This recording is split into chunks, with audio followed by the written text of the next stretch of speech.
Welcome to CM diary. AP CM Chandrababu ఈ వారం assembly సమావేశాలు, అధికారులతో సమీక్షలు, ఢిల్లీ పర్యటనతో బిజీగా గడిపారు. అసెంబ్లీలో వైసీపీ గవర్నర్ ప్రసంగాన్ని అడ్డుకోవడంపై చంద్రబాబు ఆగ్రహం వ్యక్తం చేశారు. ప్రజాస్వామ్యాన్ని ఖూనీ చేసిన వ్యక్తి ఢిల్లీ వెళ్లి సేవ్ డెమోక్రసీ అంటున్నారని జగన్పై సెటైర్లు వేశారు. అటు కేంద్ర బడ్జెట్లో ఏపీకి మెరుగైన కేటాయింపులు జరపడంపై ఆనందం వ్యక్తం చేశారు.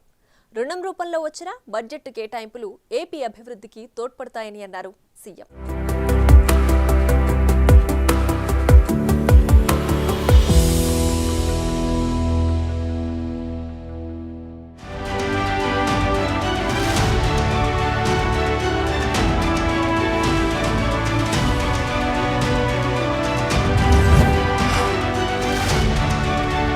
ఆదివారం ఏపీ సీఎం చంద్రబాబు మంగళగిరిలో నిర్వహించిన గురుపూర్ణిమ వేడుకల్లో పాల్గొన్నారు. వేణు దత్తాత్రేయ స్వామివారి అభిషేకం, పాదుక పూజ నిర్వహించారు. చంద్రబాబును రామదూత స్వామి ఆశీర్వదించారు.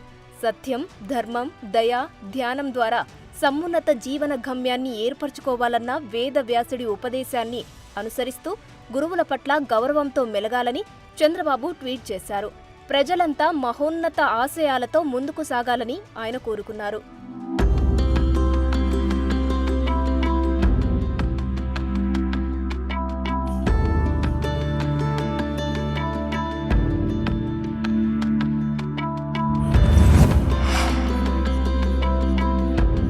సోమవారం నుంచి ఏపీ అసెంబ్లీ సమావేశాలు ప్రారంభమయ్యాయి. మొదట వెంకటపాలెంలోని ఎన్టీఆర్ విగ్రహానికి సీఎం చంద్రబాబు నివాళులు అర్పించి అక్కడి నుంచి అసెంబ్లీకి వెళ్లారు.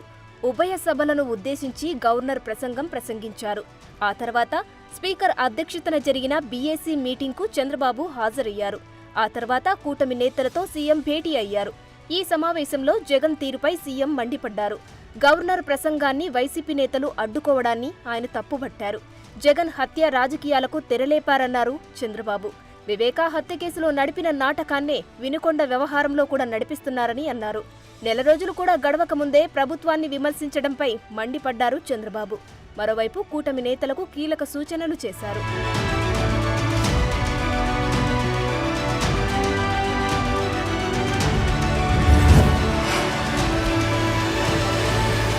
అక్రమ కేసులు బనాయించి తనను 53 రోజులు జైల్లో పెట్టారని గత ప్రభుత్వంపై చంద్రబాబు విమర్శలు చేశారు. కానీ మనం అలా ఉండొద్దని, కక్ష సాధింపులకు పాల్పడొద్దని కూటమి ఎమ్మెల్యేలకు సీఎం సూచించారు. మార్పు కోసమే ప్రజలు జగన్ను ఓడించారని అన్నారు. ఇసుక జోలికి వెళ్లొద్దని చంద్రబాబు కూటమి నేతలకు మొదటి నుంచి చెబుతున్నారు. ఇదే విషయాన్ని మరోసారి ప్రస్తావించారు. ఇక డబ్బుల్లేవని, పనులు ఆపలేమని, ఇబ్బందులున్నా రోడ్లపై గుంతలు పూడ్చాలన్నారు చంద్రబాబు.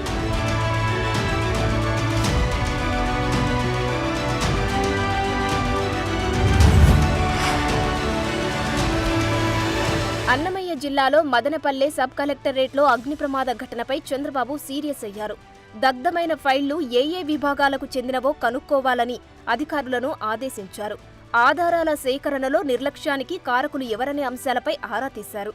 ఇక అదే రోజు సీఎం చంద్రబాబును హర్యానా గవర్నర్ బండారు దత్తాత్రేయ కలిశారు. ఉండవల్లిలో సీఎం నివాసానికి దత్తాత్రేయ వెళ్లారు. ఏపీలో కూటమి ప్రభుత్వం ఏర్పాటు పట్ల చంద్రబాబుకు ఆయన అభినందనలు తెలిపారు.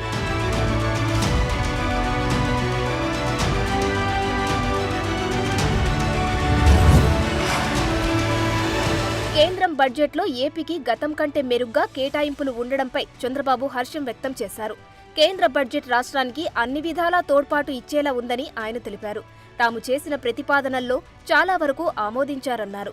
పలు ఏజెన్సీల ద్వారా రాష్ట్రానికి ఇచ్చే నిధుల్లో కొన్ని అప్పు రూపేణా వస్తున్నప్పటికీ వాటిని 30 ఏళ్ల తర్వాతే తీర్చాల్సి ఉంటుందని సీఎం వివరణ ఇచ్చారు. 30 ఏళ్ల తర్వాత అంటే అది పెద్ద భారం కాదని ఆయన ఆలోచన. ఇక ఆ అప్పును కేంద్రం పూచికత్తుతో వస్తుందని, అందులో కొంత గ్రాంట్లో కూడా ఉంటుందని చెప్పారు.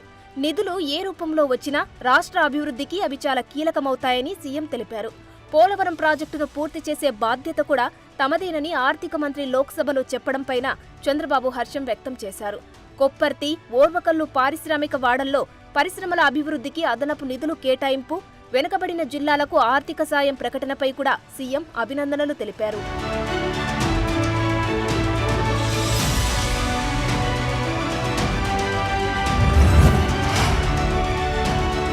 వైసీపీపై చంద్రబాబు తీవ్ర విమర్శలు చేశారు.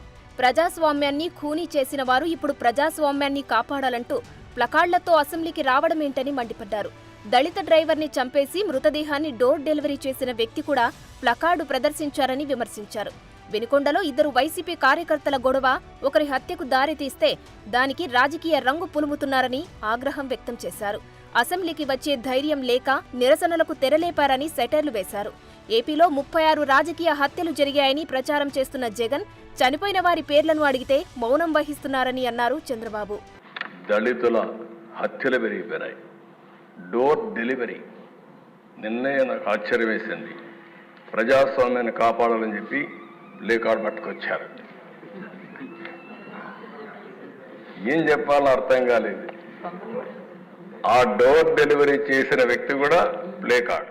హూ కిల్డ్ బాబాయ్ అనే ప్రశ్నలకు త్వరలోనే సమాధానం వస్తుందని అసెంబ్లీలో సీఎం ప్రకటించారు. వివేక హత్య కేసును వాడుకొని 2019లో అధికారంలోకి వచ్చారని గుర్తు చేశారు.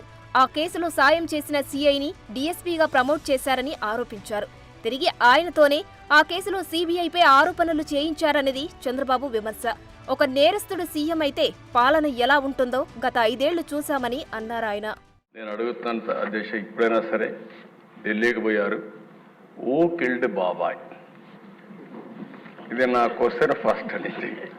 ఇప్పుడు అడుగుతున్నా మళ్ళీ, ఓ కిల్డ్ బాబాయ్ ఎవరు సమాధానం చెప్పారు? విజయ్ కుమార్ రాజు గారు, విష్ణుకుమార్ రాజు గారు, మీరు చెప్పాలి ఇప్పుడు.